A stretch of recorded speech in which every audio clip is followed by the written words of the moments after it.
जिस बंदे को बैंक ने रिजेक्ट किया, इन्वेस्टर ने भी रिजेक्ट कर दिया, इवन कस्टमर और एम्प्लॉय तक ने उसको रिजेक्ट कर दिया, फिर भी सिर्फ 6 साल में $3 बिलियन की कंपनी खड़ी कर दी। बोट कंपनी ने ऐसी कौन सी बिजनेस स्ट्रेटेजी अपनाई जिसके कारण वो 35% मार्केट शेयर के साथ पूरे इलेक्ट्रॉनिक ईयरफोन मार्केट में डोमिनेट कर रहा है। बोट कंपनी ने 2016 में ईयरफोन को लॉन्च किया था और सिर्फ 4 साल में 2020 तक वो दुनिया की 5th largest earphone brand company बन चुकी थी। अगर इंडिया में 10 ईयरफोन बिकते हैं तो उसमें से 6 ईयरफोन सिर्फ बोट कंपनी के होते हैं। 2016 में जब बोट ने अपने ईयरफोन लॉन्च किए उस टाइम पे बड़े बड़े कॉम्पिटिटर थे, JBL, नॉइस, मीवी। फिर भी बोट ने ऐसी कौन सी बिजनेस स्ट्रेटेजी अपनाई जिससे वो सिर्फ 6 साल में पूरे मार्केट को डोमिनेट कर रहे हैं। 2016 में ईयरफोन मार्केट में बहुत सारे ब्रांड थे, इसलिए हम कह सकते हैं कि मार्केट बहुत ही ज़्यादा सेचुरेट था। उसके 2 साल पहले ही JBL की इंडियन मार्केट में एंट्री होती है और वो बहुत तेज़ी से ग्रो करता है। उसी टाइम पे अमन गुप्ता भी अपनी मार्केट रिसर्च कर रहे होते हैं और वो JBL की अमेजिंग ग्रोथ को देख रहे थे और अमन देख पा रहे थे कि ईयरफोन मार्केट में एक बड़ा शिफ्ट आ रहा है। पहले मैन्युफैक्चरर बल्क में प्रोडक्ट्स बनाते थे और बाद में कस्टमर को ढूंढ के उसको बेचते थे, लेकिन अब चेंज हो चुका था। अब कंपनियां कस्टमर की नीड और वांट्स को सर्च करते थे और उसके हिसाब से प्रोडक्ट को प्रोड्यूस करते थे। सिंपल वर्ड्स में ये कहें कि पहले सेलर डोमिनेट मार्केट था जहाँ पे फ्यू सेलर्स थे और बायर्स ज़्यादा थे, लेकिन अब सेलर्स बढ़ चुके थे और क्यूमुलेटिवली बायर्स भी बढ़ रहे थे। आखिर बोट ने ऐसा किया क्या जिसकी वजह से वो लार्जेस्ट मार्केट शेयर कैप्चर करते हैं, जो कि उनका मार्केट शेयर बाकी सारे कॉम्पिटिटर के कंबाइन करने से भी ज़्यादा है। अब आप सोच रहे होंगे कि बोट ने बहुत अच्छी मार्केटिंग की इसलिए सक्सेसफुल हुआ। KL राहुल, शिखर धवन, हार्दिक पांड्या, कार्तिक आर्यन, कियारा आडवाणी जैसे सेलिब्रिटी को लिया तो ऑब्वियसली बात है प्रोडक्ट तो बिकेंगे। लेकिन मैं आपको बता दूं कि बोट की सक्सेसफुल होने का ये कारण तो बिल्कुल भी नहीं है। उसकी सक्सेसफुल होने का कारण कुछ और ही है। जब बोट 2016 में लॉन्च हुआ उस टाइम पे 200 से भी ज़्यादा ब्रांड्स थे ईयरफोन मार्केट में, लेकिन बोट ने ना तो कोई अलग कैटेगरी क्रिएट की और ना ही कोई प्रोडक्ट में इतना ज़्यादा डिफरेंट किया। लेकिन बोट के ईयरफोन की सक्सेसफुल होने का सबसे बड़ा सीक्रेट ये है कि उसकी टाइमिंग और एग्जीक्यूशन स्ट्रेटेजी। इसको एक फ्लो चार्ट के साथ समझते हैं।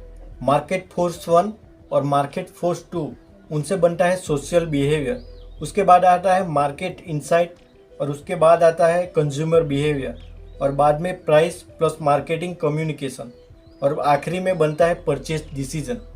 2016 में लॉन्च होता है जियो और उसके कारण लोगों में जो इंटरनेट कंजप्शन है वो काफ़ी बढ़ जाता है और यही है मार्केट फोर्स 1। मार्केट फोर्स 2 जो कि फोर्स 1 से ही उत्पन्न होता है। जब जियो लॉन्च हुआ तो उसकी वजह से इंटरनेट कंजप्शन बढ़ा, इसलिए बाकी सारे प्रोडक्ट्स का भी जो डिमांड है वो बढ़ गया, जैसे कि स्मार्टफोन, ईयरफोन मार्केट एक्सेट्रा। और अब बनता है मार्केट फोर्स 1 और फोर्स 2 से सोशल बिहेवियर। स्टेटिस्टिक के अकॉर्डिंग जियो के लॉन्च होने से पहले लोग सिर्फ 5 से 6 बार ही फ़ोन को ओपन करते थे, लेकिन जियो के लॉन्च होने के बाद लोगों का 40% टाइम मूवी, वीडियो या म्यूजिक जैसे कंटेंट में कंज्यूम करते थे। दूसरा है मार्केट इनसाइट। लोगों का वीडियो और म्यूजिक कंजप्शन 50% बढ़ गया और स्क्रीन टाइम 70%। तीसरा है कंज्यूमर बिहेवियर। गेस करो कि 2016 में आपके फ्रेंड के पास मोबाइल फ़ोन है और इंटरनेट भी कंज्यूम कर रहा है, लेकिन आपके पास वो दोनों नहीं है, तो जाहिर सी बात है कि आपके अंदर ये डिमांड ज़रूर आएगी कि आप भी उसको यूज़ करें। इसलिए इंटरनेट में जियो और फ़ोन्स में MI, रियलमी, ओप्पो जैसे फ़ोन की डिमांड्स काफ़ी बढ़ गई। चौथा है प्राइस एंड मार्केटिंग कम्युनिकेशन। शायद ये बोट नहीं करता तो शायद सक्सेसफुल ही नहीं होता। ये सबसे बड़ा फैक्टर है जिसके कारण बोट इतना ज़्यादा सक्सेसफुल हुआ। उस टाइम पे 300 के भी ईयरफोन आते थे, लेकिन वो बहुत ही बैड क्वालिटी के होते थे और जो अच्छे क्वालिटी के होते थे वो 990 से शुरू होते थे। यहाँ पे 300 और 1000 के बीच में बहुत ही बड़ा गैप था।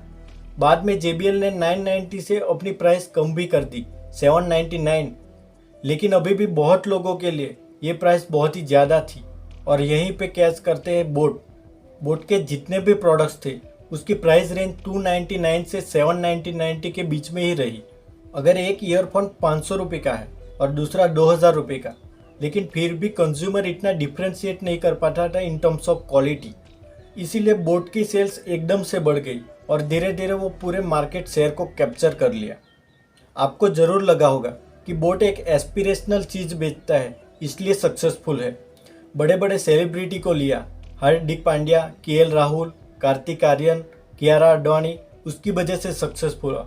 लेकिन ऐसा बिल्कुल भी नहीं है, क्योंकि ये सब सेलिब्रिटी को तो 2018 में साइन किया गया, लेकिन उससे पहले 2016 तक उनके पास पैसे भी इतने नहीं थे कि वो सेलिब्रिटी को अफोर्ड कर सके। 2 बिजनेस लेसन जो हम इस केस स्टडी से सीख सकते हैं। पहला है सिम्बायोसिस।